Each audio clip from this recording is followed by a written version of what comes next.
Begampur high school শুনতে পাচ্ছ তো?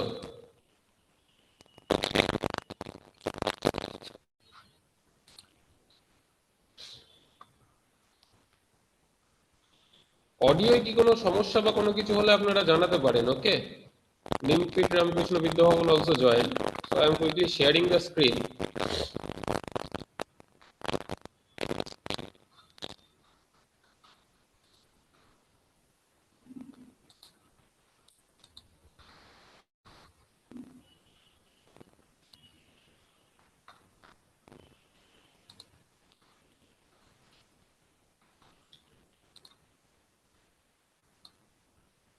আশা করছি তোমরা স্ক্রিনটা দেখতে পাচ্ছ প্রত্যেকটি স্কুলে। নিমপিট রামকৃষ্ণ বিদ্যাভবন, বেরগ্রাম এবং বেগমপুর হাই স্কুল। নিমপিট রামকৃষ্ণ বিদ্যাভবন, আমার কথা শোনা যাচ্ছে? এনিওয়ান একটু হাত তুলে রেসপন্স করো। শুনতে পাচ্ছ? নিমপিট,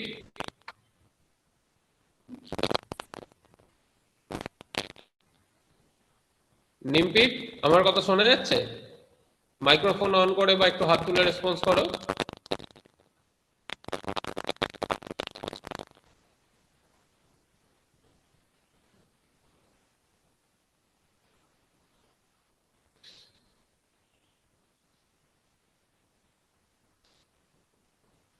বেলগ্রাম, আশা করছি তোমরা আমার কথা শুনতে পাচ্ছ।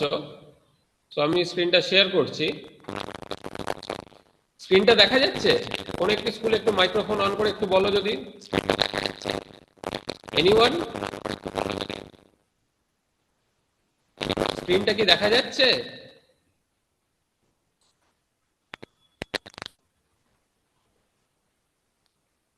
কোন একটি স্কুল একটু মাইক্রোফোনটা অন করে একটু রেসপন্স করতে হবে, otherwise I will not start.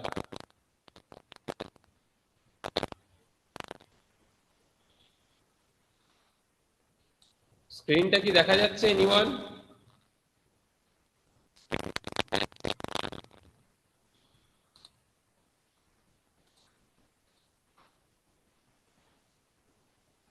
Anyone, নিমপিট, বেরগ্রাম?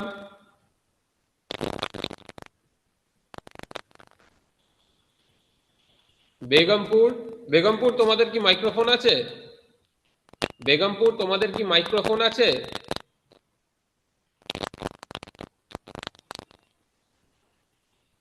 মাইকটাকে on করে কিছু বলো তো। বেরগ্রাম, তোমাদের মাইক্রোফোনটাতে কিছু অন করে কিছু বলো তো। শুনতে পাচ্ছেন? হ্যাঁ বেরগ্রাম, শোনা যাচ্ছে স্যার। ইয়েস, বেরগ্রাম স্ক্রিনটা কি দেখা যাচ্ছে? তোমাদের যেহেতু মাইকটা অন করেছে, আমি তোমাদেরকে জিজ্ঞেস করছি, স্ক্রিনটা দেখতে পাচ্ছ? ওকে, ঠিক আছে। আর যখন বলবে তখন মাইকটাকে আর একটু মুখের কাছে নিয়ে বলবে, স্যার যেমন বলবেন। ওকে, অফ করে দাও মাইক্রোফোনটা। ঠিক আছে, ওকে। যেহেতু একটি স্কুল কনফার্ম করেছে, তাই আমি ধরে নিচ্ছি যে বাকি স্কুলগুলো দেখতে পাচ্ছে এবং আমার কথা পরিষ্কার শুনতে পাচ্ছে। তো আজকে আমাদের বিষয় হচ্ছে গিয়ে ক্রোমোজোম এবং ডিএনএ, যেটা আগের দিনকেও বলেছিলাম। আগের দিনকে আমরা বেশ কিছু কোষ বিভাজনের স্টেপগুলো নিয়ে আলোচনা করেছিলাম।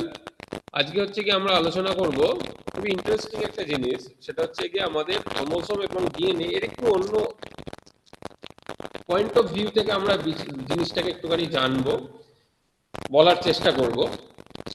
প্রথমেই আমি তোমাদেরকে একটা ছবি দেখাবো। এই ছবিটা হয়তো তোমরা বইতে দেখতেও পারো বা বইয়ের বাইরেও হতে পারে। সেটা হচ্ছে ডিএনএ বা ক্রোমোজোম নিয়ে আমরা যখনই কথা বলতে চাই, তখন এই তিনজনের নাম হচ্ছে গিয়ে চলে আসে অবশ্যই। সেটা হচ্ছেন জেমস ওয়াটসন, যিনি বাঁদিকে আছেন, ফ্রান্সিস ক্রিক, যিনি ডান দিকে আছে এই ছবিটাতে, দুজন যে দেখতে পাচ্ছ কোট পরা। সেটা হচ্ছে কি 1953 with the model of DNA structure. ওনারা কি করছেন, ডিএনএ এর যে গঠনটা, ডিএনএ এর পুরো কথা কি, ডিঅক্সিরাইবো নিউক্লিক অ্যাসিড। আমাদের কোষের মধ্যে কি আছে? আমাদের কোষের মধ্যে দু ধরনের নিউক্লিক অ্যাসিড আছে। একটা হচ্ছে কি রাইবো নিউক্লিক অ্যাসিড, যেটাকে ছোট করে বলা হয় আরএনএ, এবং আরেকটা হচ্ছে কি ডিঅক্সিরাইবো নিউক্লিক অ্যাসিড, যেটাকে বলা হয় ডিএনএ। একটা হচ্ছে RNA, that is ribonucleic acid, আর একটা হচ্ছে গিয়ে ডিএনএ, যেটা হচ্ছে কি ডিঅক্সিরাইবো নিউক্লিক অ্যাসিড। এটা আমাদের কোষের মধ্যে থাকে এই দু ধরনের। নামের পার্থক্য থেকে তোমরা হয়তো কিছুটা ধারণা করতে পারবে রাইবো নিউক্লিক অ্যাসিড আর ডিঅক্সিরাইবো নিউক্লিক অ্যাসিড এর বেসিক্যালি সুগার, সেটা আমরা পরবর্তী কয়েকটা স্লাইডেই দেখব তার গঠনে কি কি পার্থক্য হয়।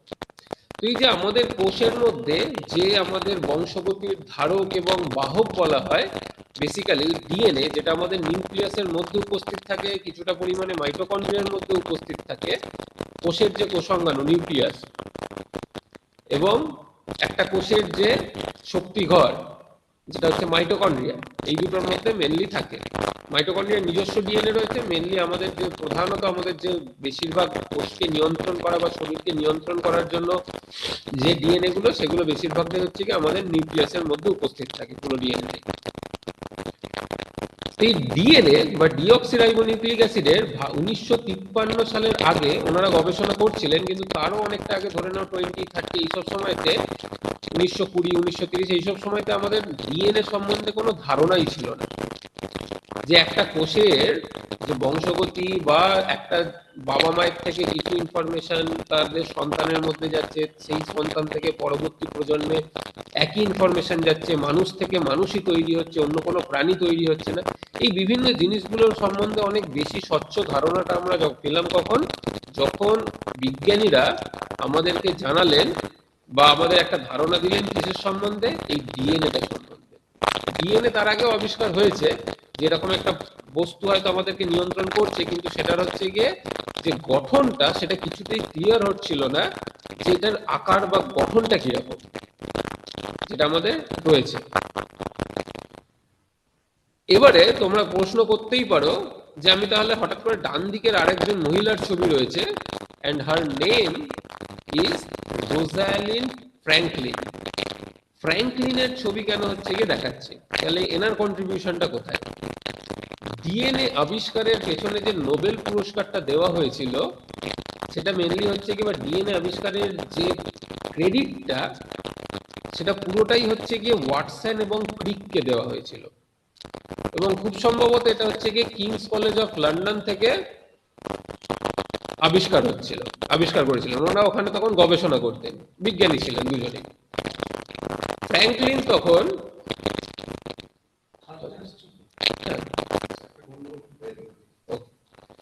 ফ্র্যাঙ্কলিন তখন রোজালিন ফ্র্যাঙ্কলিন ওখানে তখন পিএইচডি করছেন।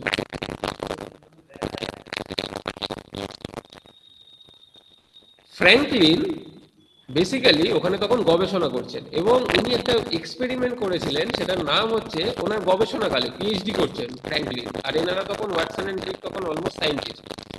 এবং ফ্র্যাঙ্কলিন তখন একটা এক্সরে ক্রিস্টালোগ্রাফি বলে যে গবেষণাটা করেছিলেন কিংস কলেজ অফ লন্ডনে, তো ওনার গবেষণায় যে রেজাল্ট ছিল, সেই রেজাল্টটা বেসিক্যালি ওয়াটসন এবং ক্রিক এনাদের দুজনকে সাহায্য করেছিল। ওয়াটসন এবং ক্রিককে সাহায্য করেছিল ডিএনএ এর গঠনটা বুঝতে। তো সেই কারণে ডিএনএ এর গঠনটা ওয়াটসন এবং ক্রিকের পুরোপুরি মস্তিষ্ক প্রসূত নয়। ডিএনএ এর গঠনটা বুঝতে রোজালিন ফ্র্যাঙ্কলিনের একটা গুরুত্বপূর্ণ অবদান রয়েছে, কিন্তু সেই অবদানটা পুরোপুরি চলে গিয়েছিল হচ্ছে গিয়ে ওয়াটসন এবং ক্রিকের ক্রেডিটে।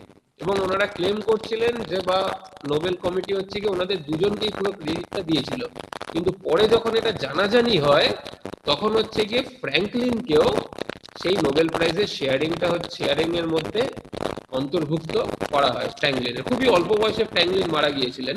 খুব দুর্দান্ত কাজ করতেন উনি ফ্র্যাঙ্কলিন, এবং ফ্র্যাঙ্কলিনের গবেষণার ফসলই হচ্ছে গিয়ে ডিএনএ স্ট্রাকচারটার পেছনে ফ্র্যাঙ্কলিনের গবেষণার যে তথ্য, সেই তথ্যটার গুরুত্বপূর্ণ ভূমিকা রয়েছে। না হলে ফ্র্যাঙ্কলিনের রেজাল্টটা না পেলে ওয়াটসন এন্ড ক্রিক বহুদিন ধরে চেষ্টা করছিলেন, কিন্তু কিছুতেই ডিএনএ এর গঠন বুঝতে পারছিলেন না।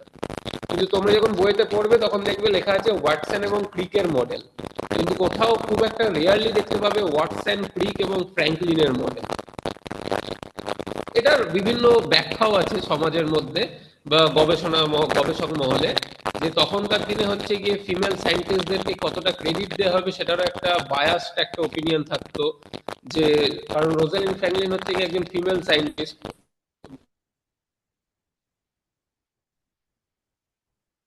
গবেষক, উনি গবেষণা করছেন, কিছুজন ব্যাখ্যা করেন যে ওয়াটসন এন্ড ক্রিককে সেই কারণে ক্রেডিটটা ওনারা নিয়ে নিয়েছিলেন ডিএনএ স্ট্রাকচার গত। পরবর্তীকালে এই পুরো ঘটনাটাই জানা যায় হচ্ছে কি, একটা আমি বইয়ের ছবি দেখাচ্ছি, কেউ যদি ইন্টারেস্টেড হও একটু বড় হয়ে বা এখনো যারা একটুখানি পড়তে ইন্টারেস্টেড, তারা এই বইটা পড়তে পারো। শীতকাল এখনো কোথাও কোথাও বইমেলা হয়তো হচ্ছে বা হয়ে গেছে হয়তো। বইমেলা যদি কোথাও হয়, তোমরা দেখবে কিছু ইংলিশ বইগুলোর যে দোকানগুলো থাকে সেখানে যদি যাও, বা পুরনো বইয়ের যে দোকানগুলো বইমেলাতে করে, সেখানে এই বইটা তোমরা খুব সহজেই পেয়ে যেতে পারো নিজেদের পকেট মানি থেকে, বা একটুখানি অ্যারেঞ্জ করে যদি তোমরা এটা কখনো ইন্টারেস্টেড হও পড়তে পারো। অথবা তোমাদের লাইব্রেরিতেও আশা করছি, জানি না এটা থাকবে কিনা, দ্য ডাবল হেলিক্স বইটার নাম। ডিএনএ হচ্ছে কি দ্বিতন্ত্রী স্ট্রাকচার, একতন্ত্রী নয়, তার মানে হেলিক্যাল স্ট্রাকচার, সেখান থেকে দ্বিতন্ত্রী, দ্য ডাবল হেলিক্স নামটা হচ্ছে কি বইটার। কে লিখেছেন দেখো, জেমস ডি ওয়াটসন। ওয়াটসনের নিজস্ব হচ্ছে গিয়ে মানে ওনারই বক্তব্য থেকে সেই বইটা হচ্ছে গিয়ে রয়েছে। সেই ওয়াটসন যে হচ্ছে গিয়ে কি করেছিলেন, ডিএনএ এর গঠন আবিষ্কার করেছিলেন, জেমস ওয়াটসন। জেমস ওয়াটসনেরই লেখা দ্য ডাবল হেলিক্স, অত্যন্ত গুরুত্বপূর্ণ একটা বই, নভেল। এর মধ্যে কোনো থিওরি নেই, এটা পুরোপুরি প্রবন্ধের মতো বইটা লেখা। তো খুব বেশি মোটাও না, একদম সরু, মানে স্ট্যান্ডার্ড যেমন বই হয় সেরকম বই, কোনো থিওরি বই নয় যে মোটা 1000 পাতার বই একটা মোটা আমাকে হয়তো পড়তে হবে, তার মধ্যে প্রচুর কমপ্লিকেটেড জটিল জিনিসপত্র থাকবে তা নয়, কিন্তু পুরো গল্পটা, এই ডবল হেলিক্স ডিসকভারি আবিষ্কারের যে গল্পটা, সেটা তোমরা এই বইটা পড়লে হচ্ছে গিয়ে কিছুটা ধারণা পেতে পারো। ঠিক আছে, এর ভার্সানও অনেকগুলো বেরিয়েছে, এডিশনও চেঞ্জ হয়েছে, কভারটা হয়তো এখনো এটাই আছে কিনা আমি ঠিক জানি না পরবর্তীকালে। ঠিক আছে, জাস্ট তোমাদেরকে শেয়ার করার জন্য আমি শেয়ার করলাম, পড়ে দেখতে পারো। ওকে, তো এই হচ্ছে কি ডিএনএ আবিষ্কারের পেছনে একটা কালো অধ্যায়ও বলা যায়, এটাকে বলা হয়, আখ্যা দেওয়া হয় যে পুরো আবিষ্কারটা যত গ্ল্যামারাস দেখতে, কিন্তু তার পেছনে একটা আনটোল্ড স্টোরিও রয়েছে, সেটা খুব বেশি আলোচনা হয়নি, কিন্তু বর্তমানে সবাই সেটা সম্বন্ধে পরিচিত। That is Watson and Crick ছাড়াও ফ্র্যাঙ্কলিনের কন্ট্রিবিউশন, ফ্র্যাঙ্কলিনের অবদান ডিএনএ স্ট্রাকচার আবিষ্কারের পেছনে। ওকে, তাহলে আমরা একটু কুইকলি আজকে একটুখানি আরেকটা ছোট্ট জিনিস আমরা দেখে নেব। এটা হয়তো ডিএনএ এর গঠন বা আরএনএ নিয়ে যখন আমরা ভবিষ্যতে আলোচনা করব, বা ক্রোমোজোম নিয়ে, সেটা বোঝার আগে এই বিষয়টা একটুখানি তোমাদের ধারণা, কনসেপ্ট থাকাটা খুব গুরুত্বপূর্ণ। কি ধরনের কনসেপ্ট? এক হচ্ছে গিয়ে দেখো, ইংলিশে লেখা আছে cellular functioning and process of protein synthesis. Protein, তোমরা জানো শর্করা, প্রোটিন এবং ফ্যাট মেজর নিউট্রিয়েন্টের মধ্যে এগুলো পড়ে, ম্যাক্রোনিউট্রিয়েন্টের মধ্যে প্রোটিন। বেশিরভাগ প্রোটিন তোমরা ভাবতে পারো যে আমরা তো প্রোটিন তো বাইরে থেকে খাই, মাছ খাচ্ছি, মাংস খাচ্ছি, ডিম খাচ্ছি, ডাল খাচ্ছি, ছোলা ভেজানো খাচ্ছি, পনির খেলে পনির থেকে বিভিন্ন ধরনের শস্য থেকে পাচ্ছি হচ্ছে গিয়ে আমরা প্রোটিন পাচ্ছি। তো অবভিয়াসলি সেই প্রোটিনটা হচ্ছে কি হয়, আমাদের কোথায় যায়, পাকস্থলিতে, এবং সেই পাকস্থলী থেকে টুকরো টুকরো হয়ে বিভিন্ন একদম লাস্টে কি তৈরি করে, ক্ষুদ্রান্তের মধ্যে অ্যামাইনো অ্যাসিড নামক একটি পদার্থ তৈরি করে। প্রোটিন ভেঙে অ্যামাইনো অ্যাসিড তৈরি হয়, কারণ প্রোটিনটা অ্যামাইনো অ্যাসিড দিয়েই তৈরি। সেই অ্যামাইনো অ্যাসিড গুলো কি হয়, আমাদের শরীরের মধ্যে ঢুকে যায়, কিন্তু সেই অ্যামাইনো অ্যাসিড গুলোকে জুড়ে, অ্যামাইনো অ্যাসিড এরকম ছোট করেও লেখা হয় অ্যামাইনো অ্যাসিড, সেই অ্যামাইনো অ্যাসিড গুলো আবার যে জুড়ে জুড়ে আর একটা প্রোটিন তৈরি করবে, এরকম গোল গোল ধরে নিচ্ছে এক একটা অ্যামাইনো অ্যাসিড, 1 নম্বর, 2 নম্বর, 3 নম্বর, 4 নম্বর, সেই অ্যামাইনো অ্যাসিড গুলো রক্তে ঘুরছে, সেই রক্ত থেকে আবার যেটা কোষের মধ্যে গিয়ে যে একটা প্রোটিন তৈরি করবে, সেই প্রোটিন তৈরি হওয়ার জন্য কি দরকার, ডিএনএ থেকে নির্দিষ্ট বার্তার দরকার। তো সেটাই আমরা এখন দেখে নেব খুব ওপর করে, যে আমাদের কোষ কিভাবে কাজ করে। ধরে নাও এটা আমাদের একটা কোষ, এই যে আয়তকার একটা জিনিস দেখতে পাচ্ছ, ধরে নাও এটা একটা আমাদের পেশি কোষ, একটা মাসল সেল, কোন একটা পেশি কোষ। সেই কোষটার মধ্যে, বা আমাদের যকৃতের কোষ হতে পারে, বা অন্যান্য বিভিন্ন শরীরের কোষ হতে পারে, যার মধ্যে কি আছে, একটা নিউক্লিয়াস নামক অঙ্গাণু রয়েছে। আর নিউক্লিয়াস ছাড়া কোষের বাকি অংশটায় কি রয়েছে, আমাদের সাইটোপ্লাজম রয়েছে। এছাড়া বিভিন্ন অঙ্গাণুগুলো রয়েছে, সেন্ট্রোজোম রয়েছে, সেন্ট্রিওল, বা তারপরে এন্ডোপ্লাজমিক রেটিকুলাম রয়েছে, গলগি বডি রয়েছে, মাইটোকন্ড্রিয়া রয়েছে, এরকম বিভিন্ন কোষাঙ্গাণুগুলো, রাইবোজোম রয়েছে, এরকম বিভিন্ন কোষাঙ্গাণুগুলো রয়েছে। তার মানে আমি যদি খুব ওপর ওপর দেখি, তাহলে একটা কোষের মধ্যে নিউক্লিয়াস রয়েছে। এই নিউক্লিয়াসের মধ্যে কি থাকে, এই নিউক্লিয়াসের মধ্যে দ্বিতন্ত্রী ডাবল স্ট্র্যান্ডেড, অনেকটা মুইয়ের মতো দেখতে, মুইয়ের যেমন দুটো সাইড হয়, মাঝখানগুলো যেমন অনেক পাদানি থাকে, ঠিক অনেকটা সেরকমই ধরে নাও। দ্বিতন্ত্রী ডাবল স্ট্র্যান্ডেড হচ্ছে গিয়ে ডিএনএ থাকে, ঠিক আছে? ডাবল স্ট্র্যান্ডেড দ্বিতন্ত্রী ডিঅক্সিরাইবো নিউক্লিক অ্যাসিড, ডিএনএ। সেই ডিএনএ থেকে কি তৈরি হয়, একটা বিশেষ পদ্ধতিতে নিউক্লিয়াসের মধ্যে আরএনএ তৈরি হয়। এই পদ্ধতিটাকে আমি প্রত্যেককে রিকোয়েস্ট করব খাতাতে তোমরা নোট করো। প্রত্যেকে শুধু স্ক্রিনের দিকে তাকিয়ে না থেকে প্রত্যেকে খাতাটা খোলো এবং খাতার মধ্যে জিনিসটাকে একটু আঁকার চেষ্টা করো, বা কিছু পয়েন্ট হচ্ছে গিয়ে লিখে নাও। তাহলে হচ্ছে কি লেখাগুলো হচ্ছে কি আমি পরবর্তীকালে হয়তো সেই খাতাগুলো কিন্তু দেখলে নিজেরাও বুঝতে পারবে, বা কি কি হয়েছে সেটা সম্বন্ধে তোমাদের মনে যদি ভবিষ্যতে কোনো প্রশ্ন আসে, সেই প্রশ্নগুলো কিন্তু স্যারেদেরকে বা আমাদেরকে কিন্তু তোমাদের স্কুলের করতে পারো, ঠিক আছে? এটা একটুখানি লিখে নাও। এটাতে ধারণাটা দেওয়া যে কিভাবে একটা প্রোটিন তৈরি হয়, সেটা সবার জন্য কিছুটা। এই পদ্ধতিটার নাম হচ্ছে গিয়ে ট্রান্সক্রিপশন। কি, এই ডিএনএ থেকে আরএনএ তৈরি হওয়ার যে পদ্ধতিটা, এটার নাম হচ্ছে ট্রান্সক্রিপশন। এই যে অ্যারোটা রয়েছে, সেই পদ্ধতিটাকে কি বলে?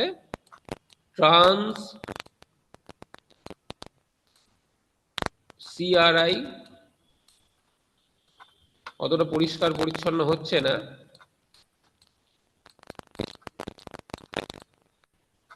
ট্রান্সক্রিপশন।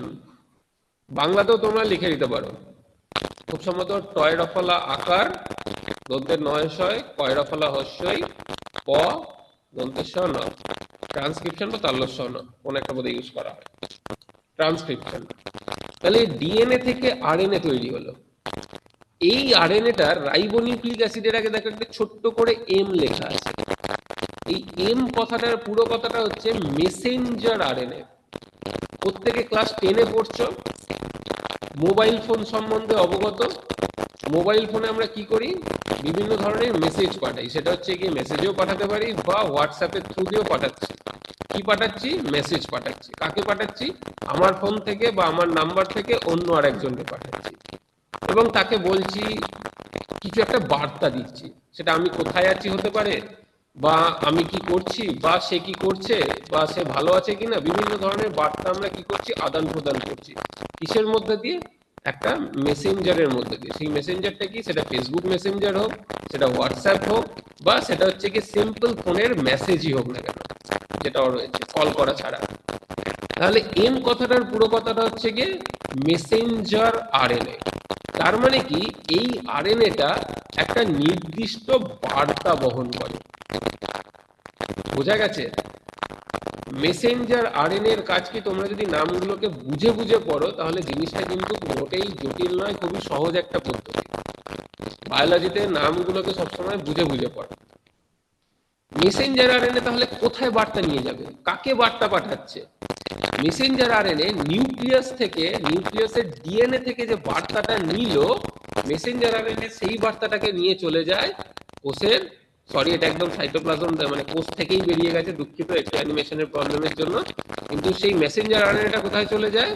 সেই মেসেঞ্জার আরএনএটা চলে যায় হচ্ছে গিয়ে নিউক্লিয়াসের বাইরে সাইটোপ্লাজমের মধ্যে, এবং সাইটোপ্লাজমের মধ্যে সেই মেসেঞ্জার আরএনএ এর বার্তাটার উপর নির্ভর করে তৈরি হয় প্রোটিন।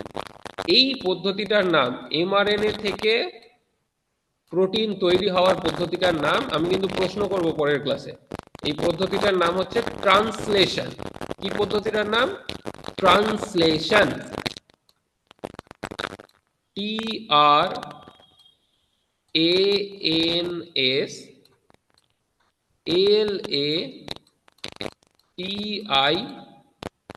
TRANSLATION, ট্রান্সলেশন পদ্ধতিতে এমআরএনএ থেকে প্রোটিন তৈরি হয়। ডিএনএ থেকে এমআরএনএ তৈরি হওয়াটা ট্রান্সক্রিপশন, এমআরএনএ থেকে প্রোটিন তৈরি হওয়াটা ট্রান্সলেশন। কিভাবে প্রোটিন তৈরি হয় তোমরা এর আগে পড়েছো ক্লাস 9-এ।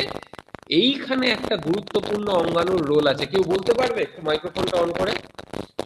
কোন কোষ অঙ্গাণু হচ্ছে কি এমআরএনএ থেকে প্রোটিন তৈরিতে সাহায্য করে? এনিওয়ান? কোষের কোন কোষ অঙ্গাণুটা অ্যামাইনো অ্যাসিড গুলোকে জুড়ে জুড়ে একটা লম্বা প্রোটিনের যে চেন তৈরি করে? একটু আগে যেমন দেখালাম, একটা অ্যামাইনো অ্যাসিড, দুটো, তিনটে অ্যামাইনো অ্যাসিড পরপর পেপটাইড বন্ড দ্বারা জুড়তে জুড়তে একটা লম্বা অ্যামাইনো অ্যাসিডের চেন তৈরি করছে।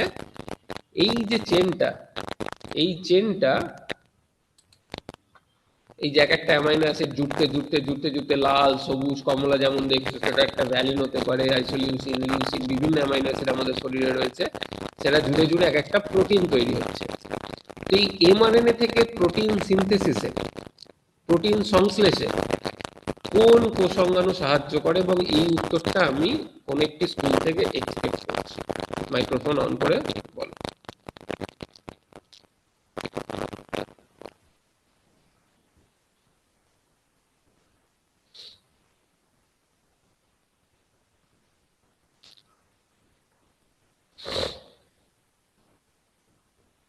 এনিওয়ান?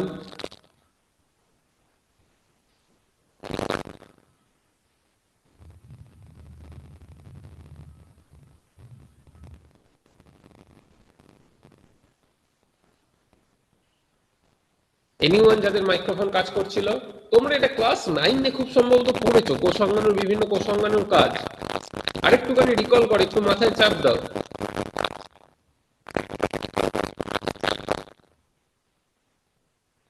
মনে করার চেষ্টা করো। তার আগেও হয়তো পড়েছো তোমরা। এনিওয়ান?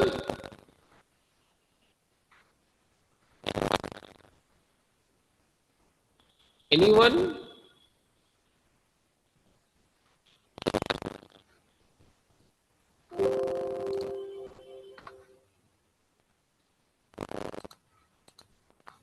এনিওয়ান? নিমপিট রামকৃষ্ণ বিদ্যাভবন, বেরগ্রাম, বেগমপুর?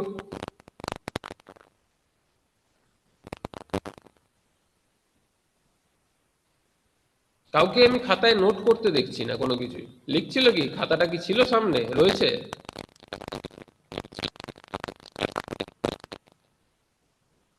আচ্ছা, এখানে আমি আরেকবার হচ্ছে কি একটা ছোট্ট ওয়ার্নিং দিয়ে দিচ্ছি তোমাদেরই ভালোর জন্য।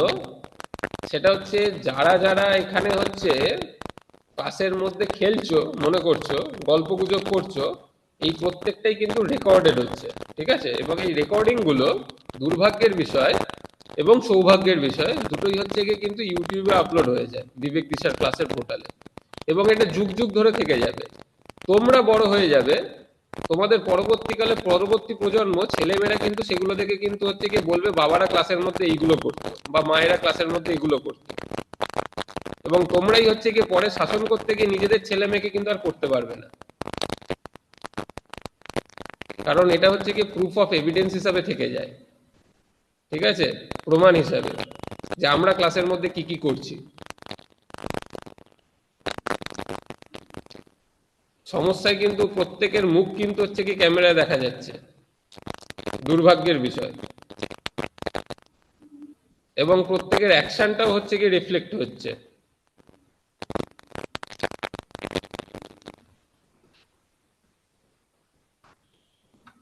তো এই জিনিসটাতে কিন্তু কেয়ারফুল থাকো। তোমাদের সামনে একটা ক্যামেরা অন আছে, এটা মনে রাখো সবসময়। এবং ক্যামেরায় কিন্তু জিনিসটা রেকর্ড হচ্ছে, ক্লাসটা। সেখানে তোমাদের এভরি অ্যাকশন, প্রত্যেকটা অ্যাকশন কিন্তু হচ্ছে গিয়ে রেকর্ড হয়ে থাকছে, প্রত্যেকটা মুভমেন্ট হচ্ছে গিয়ে রেকর্ড হচ্ছে।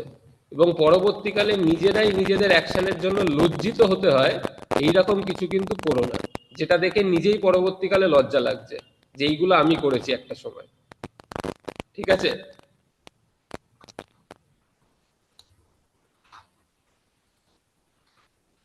ওকে, হ্যাঁ, কোষ অঙ্গাণুটার নাম সেটা হচ্ছে গিয়ে ছিল রাইবোজোম। এমআরএনএ থেকে প্রোটিন তৈরি করার কার কাজ? রাইবোজোমের কাজ। সেই প্রোটিনটা পরবর্তীকালে কি হয়, সেই প্রোটিনটার বিভিন্ন ধরনের হচ্ছে গিয়ে ফোল্ডিং হয়, সেই প্রোটিনটা আলটিমেটলি একটা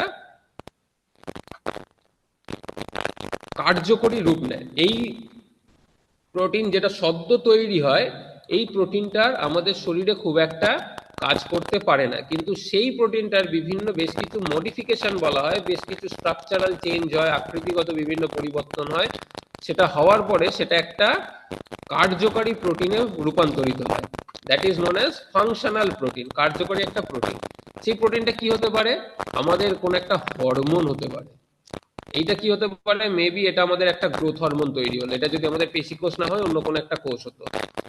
অথবা এটা হয়তো কোনো একটা গ্লাইকোলাইসিস পদ্ধতিতে হেল্প করবে, সাহায্য করবে, সেই রকম কোন একটা উৎসেচক হতে পারে। হয়তো ধরে নিচ্ছি এটা একটা হেক্সোকাইনেজ নামক উৎসেচক। তো আমাদের শরীরে যে উৎসেচক হরমোন এগুলো রয়েছে, এই প্রত্যেকটাই কিন্তু বিভিন্ন ধরনের প্রোটিন ধর্মী হয়। অথবা কোষের বাইরে হয়তো কোনো একটা রিসেপ্টর, কোনো একটা রিসেপ্টরের দরকার কোষের বাইরে কোনো একটা জিনিসকে, বার্তাকে রিসিভ করার জন্য।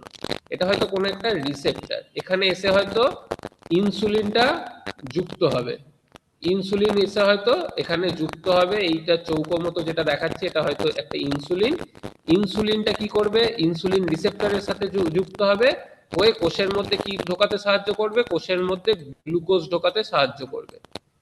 কিন্তু এই যে ইনসুলিন রিসেপ্টর বা এই যে বিভিন্ন কাজগুলো বলছি, এগুলো কি হয়? এগুলো সব বেশিরভাগই প্রোটিন ধর্মী হয়।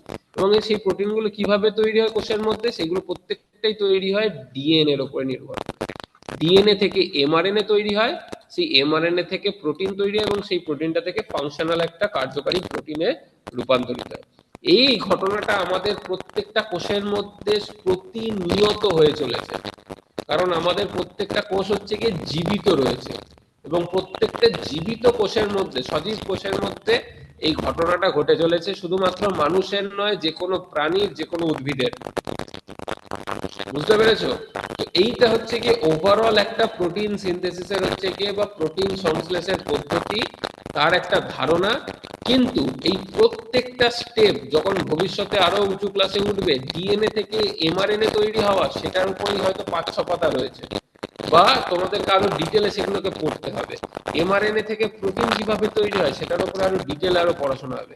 কিন্তু আমাদের মেন ফোকাসটা কি থাকছে ক্লাসে? আমাদের ক্লাসের মেন ফোকাসটা থাকছে ডিএনএ এর গঠন নিয়ে আলোচনা করব। ডিএনএ এর গঠন আলোচনা করার আগে ডিএনএটা নিয়ে কেন পড়ছি সেটা বোঝাটা খুব গুরুত্বপূর্ণ। সেই কেনটার জন্যই এই ফিগারটা হচ্ছে গিয়ে তোমাদেরকে দেখানো হলো, যে ডিএনএ জিনিসটা খায় না মাথায় মাখে।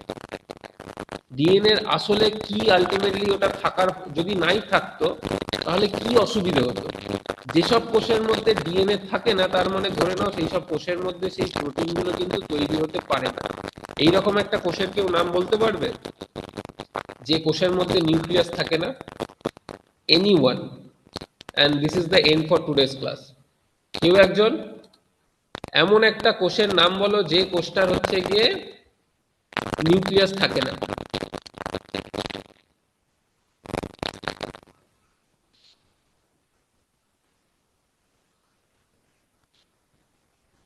নিউক্লিয়াস নেই এরকম একটা কোষের নাম?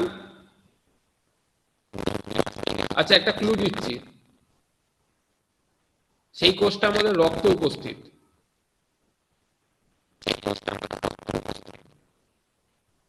সেই কোষটা আমাদের রক্তে উপস্থিত রয়েছে, কিন্তু নিউক্লিয়াস থাকে না।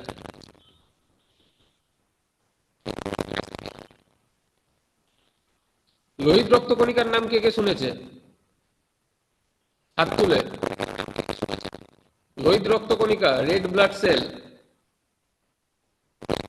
আমার কথা কি শোনা যাচ্ছে না? নিমপিট, বেলগ্রাম, লোহিত রক্তকণিকার নাম শোনোনি কেউ? সবাই একদিকে তাকিয়ে রয়েছে, ঘাড়ও নাড়াচ্ছে না, হাতও তুলছে না, বুঝতে পারছি না কি চলছে। হ্যাঁ, মাইক্রোফোনটা অন করে বলো, সুইচটা।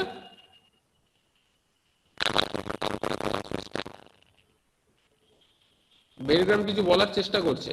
নিমপিট লোহিত রক্তকণিকার নাম শুনেছো?